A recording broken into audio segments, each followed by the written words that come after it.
What is going on, guys? Jack here and welcome back to another episode of the Portsmouth Career Mode series. This is episode number 53 and we're going to start today's episode off, guys, by going into a game against Ipswich Town here in the FL Championship.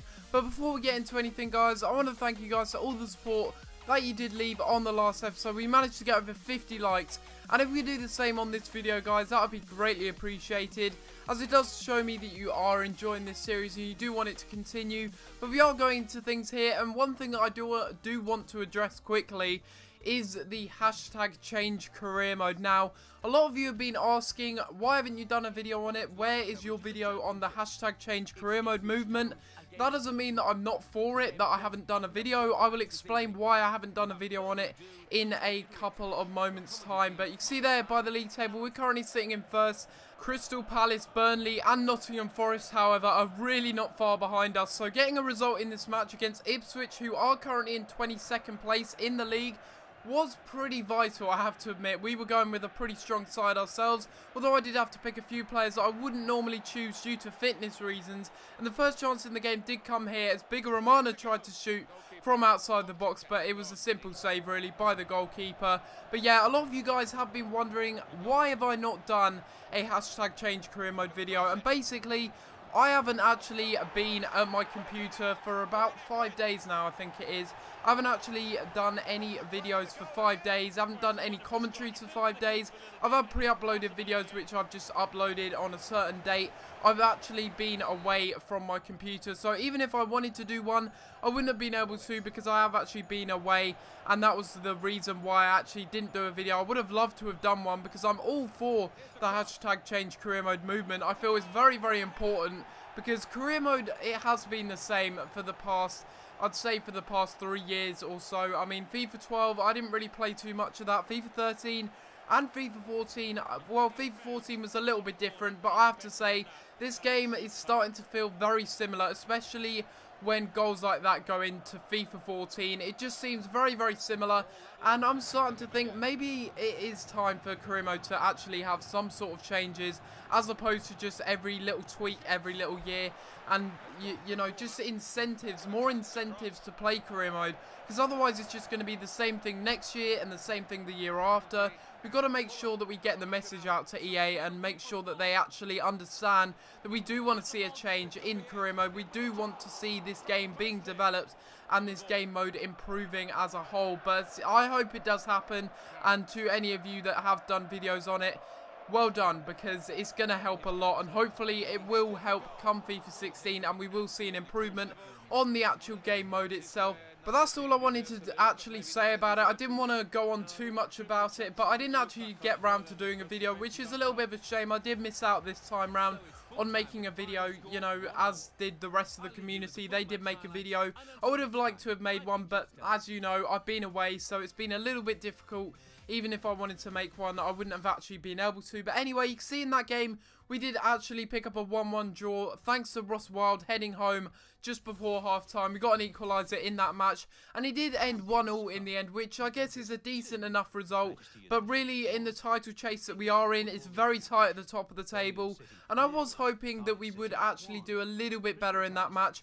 But that's just unfortunate. That's just how it goes sometimes, and we've got to move on, press on forward. And you can see there that Lewis Baker does expect a bigger role at the club. You may have just been able to catch that just there. We also have a couple of monthly scouting updates, having a little look at the players in the youth, or the scout report I should say. We've got a few players in there of interest. I think I signed Michael O'Brien, and I'm keeping an eye on Connor Kerr, I think, as well, and also Aaron Wilkinson. And I think I actually did reject one of these players.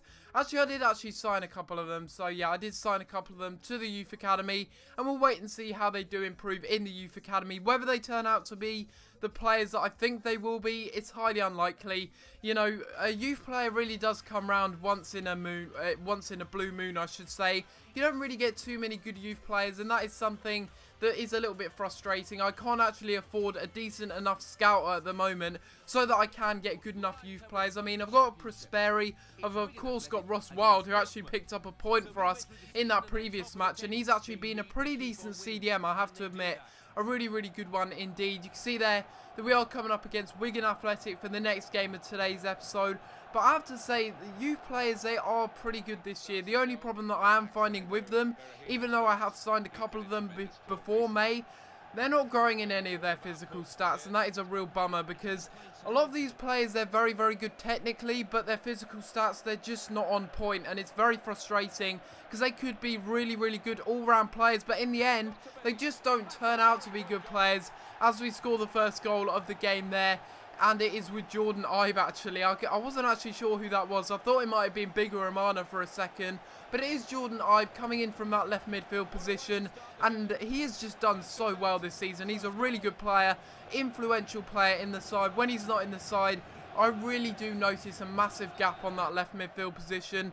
Even though we have Rolando Aarons, I just can't live without Jordan Ibe. If he gets injured, I'm going to be in a whole heap of trouble because he's a brilliant player for us as they get a good chance there. But Milosevic with a really, really vital block there to deny Wigan from getting a goal there. And as with the legendary AI, they always like to press later on in the game. They get a really good chance here. James McLean going down the right-hand side with a brilliant cross into the middle. And Milosevic almost making a costly mistake there, but somehow we managed to scramble it away at the last minute there. And luckily we do get away with that. That could have been the equaliser there, and we could have dropped 2 points once again. Gary Gardner going for a shot from outside the box. Bit of a, well, time-wasting shot, really, I will be honest. I wasn't expecting to get it in, but it was on target nonetheless, and worth showing you guys a little highlight there from Gary Gardner, who has been showing us glimpses of good form this season, but nothing more than that. He really hasn't been too special this season. Maybe I'm playing him in the wrong position, I don't know. I've been playing him as a deep player, like a holding mid player, and he's done alright there, but then I played him at cam and he hasn't really done much, I will be honest. I really do prefer Lewis Baker or Bigger Romana at the central attacking midfield position.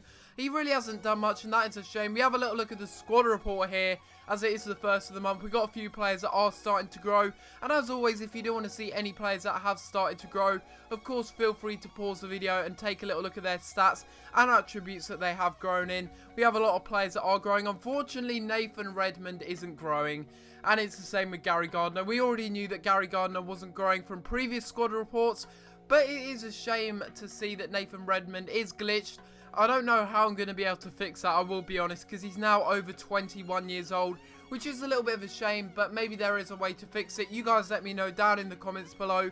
If you know a way of fixing it, then of course I will be open to hearing what you guys have to say, because you probably play a lot more career mode than me. Some of you anyway will play a little bit more career mode than me, but we have a lot of players, a lot of you players actually, that are really starting to grow and develop into very nice players. Binham Williams there, up to 68 overall after I boosted his potential.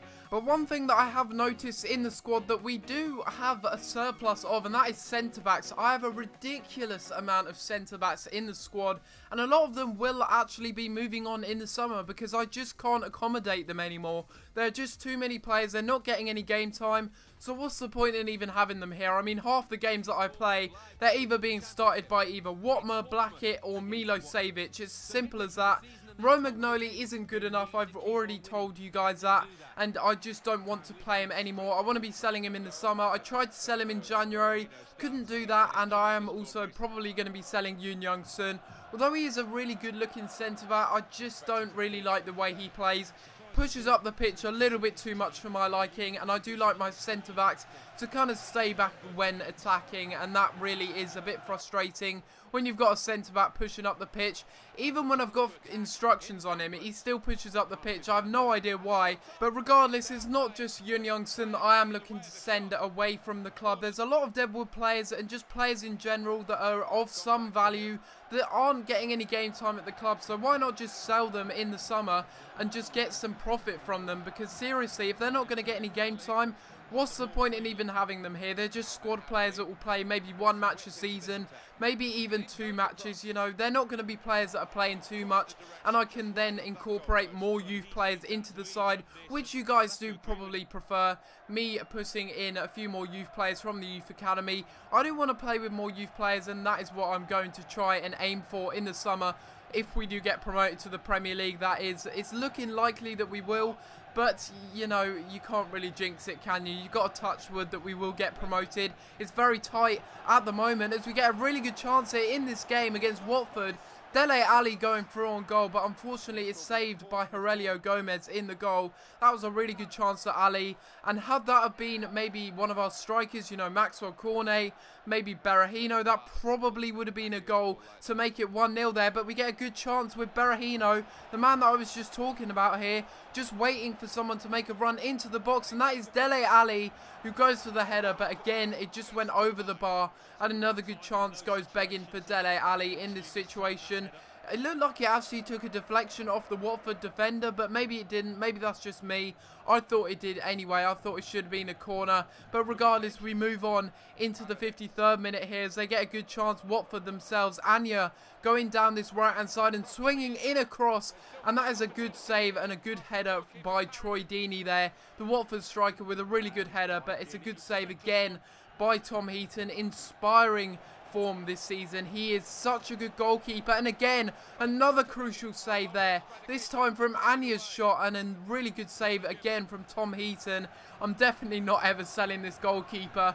He's like the English Neuer to me. He really is a great goalkeeper, and that's how the game did actually end. So a decent enough result, although I would have liked to have scored in that match, but in the rain it can be difficult sometimes to create those chances, and it did prove difficult in this match. A 0-0 result, at least we pick up a point in this match where we weren't really dominating. But this is going to be the end of the video, guys. Hopefully you have enjoyed, and if you have enjoyed this episode of Career Mode, please be sure to leave a like on the video and subscribe if you haven't already, as it really does help out my channel, guys, and it shows me you are enjoying this series. But other than that, guys, I'm going to have to leave it there, and I'll see you next time for another video. Thanks for watching.